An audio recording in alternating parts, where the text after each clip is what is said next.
Have you ever found yourself doing something you wouldn't normally do and wondered how you got there? Welcome to the fascinating world of manipulation. This isn't the stuff of spy novels or crime dramas, but a deeply human and everyday phenomenon that weaves its intricate web in our lives, often without our conscious awareness. Manipulation, in essence, is a powerful psychological tool that has the capacity to influence our actions and decisions. It's a subtle dance of power and persuasion that can sway us off our usual course and into uncharted territory. Think about it. Have you ever been persuaded to buy something you didn't need, or found yourself agreeing to a favor you didn't want to do? That's manipulation at work, steering you away from your initial intentions. Manipulation comes in many forms, each with its own unique set of tactics. It can be emotional, psychological, and even behavioral, each form playing on different aspects of our human nature. Emotional manipulation, for instance, tugs at our heartstrings, exploiting our feelings to achieve a desired outcome. It's like a puppeteer pulling on our emotional strings, making us dance to their tune.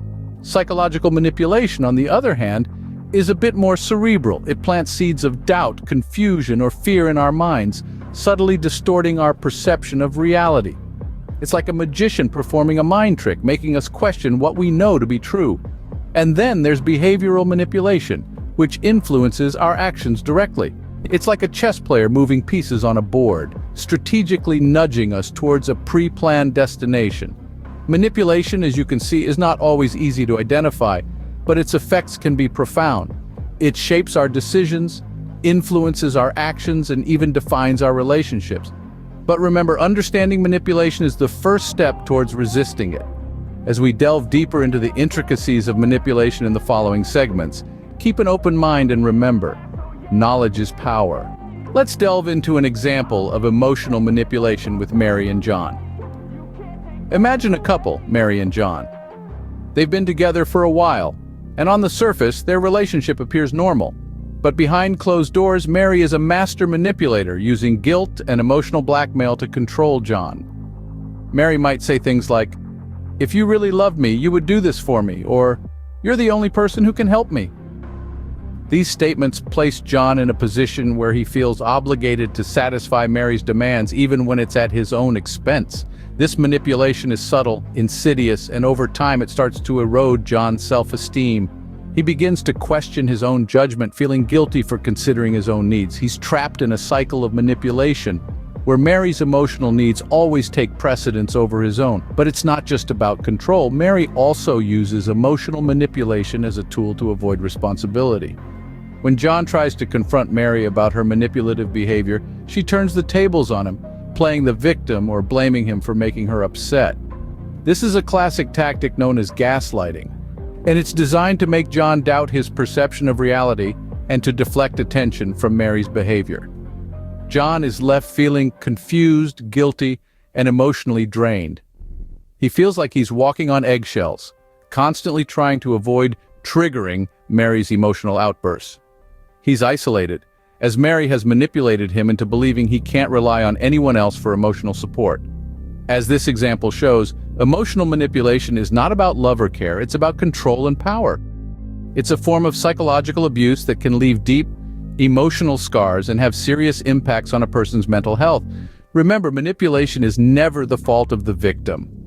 It's important to recognize the signs and seek help if you or someone you know is experiencing emotional manipulation. As John's situation illustrates, emotional manipulation can have serious impacts on a person's mental health and well-being. Now consider Sarah and her boss, a classic case of psychological manipulation in the workplace. Sarah, a diligent worker, was always eager to put her best foot forward at her job. However, her boss, a cunning individual, recognized her potential and saw an opportunity to exploit it. He would often use a technique known as intimidation to manipulate her. This could be a stern look, a harsh tone, or overt threats about job security. The objective? To create an atmosphere of fear and anxiety that would push Sarah to work harder. But the manipulation didn't stop there. Sarah's boss also employed a psychological tactic known as gaslighting. He would question Sarah's memory and perceptions, making her doubt her abilities. For instance, he would assign her a task and later deny ever having done so, or he would belittle her work, making her feel incompetent. This constant intimidation and gaslighting took a toll on Sarah. She began to question her competence and self-worth. She worked longer hours, striving to meet the impossible standards set by her boss, but it was never enough. Her confidence plummeted, and she was constantly on edge, fearing she would lose her job. It's crucial to note here that Sarah's boss's tactics were not only unethical, but also harmful. Psychological manipulation like this can lead to severe mental health issues, such as anxiety, depression, and even post-traumatic stress disorder. It can also negatively impact the victim's performance and productivity, creating a vicious cycle of manipulation and self-doubt. Sarah's case is not an isolated incident. Many people experience psychological manipulation at their workplaces, often at the hands of those in positions of authority. Such practices have no place in a healthy work environment. It's essential for individuals to recognize these tactics and stand up against them. Sarah's experience shows us how psychological manipulation can undermine a person's confidence and self-worth. Finally, let's look at the case of Peter and his friends. An example of behavioral manipulation. Peter, an affable young man, found himself caught in the web of manipulation spun by none other than his friends, who used peer pressure and societal norms as their tools of choice. Peter's friends would often indulge in activities that Peter wasn't comfortable with. However, they used the power of peer pressure to make him feel as if he was the odd one out for not participating. They painted a picture of these activities as normal and cool, and Peter, not wanting to be the black sheep, found himself reluctantly participating. This is a classic example of behavioral manipulation. It's a subtle form of control where the manipulator uses societal norms and peer pressure to steer the victim's actions and decisions.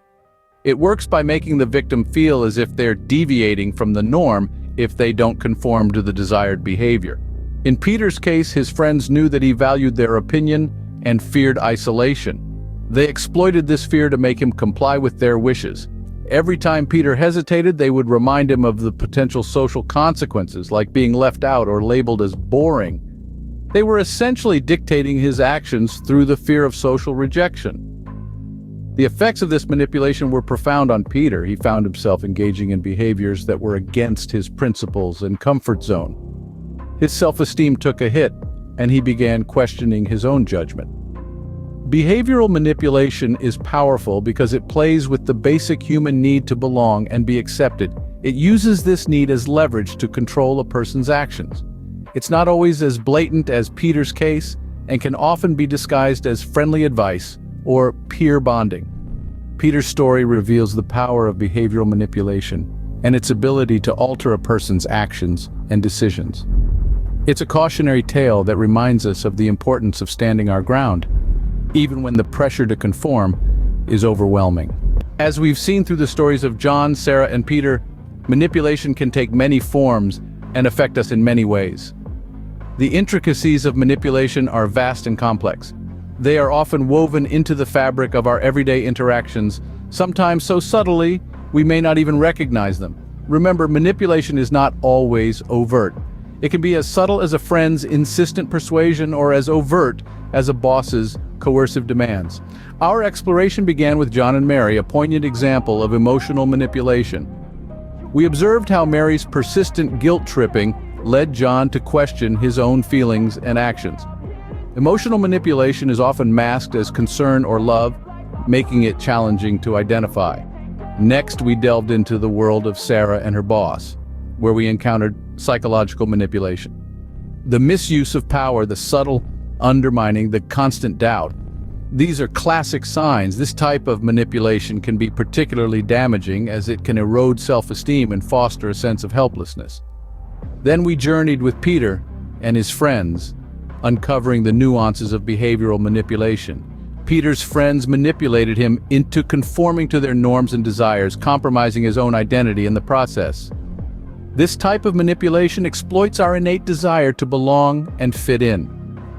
Throughout these narratives, we've underscored the importance of recognizing manipulation and the power dynamics at play. Awareness is your first line of defense. It's imperative to trust your instincts, maintain your boundaries, and not shy away from seeking professional help if needed.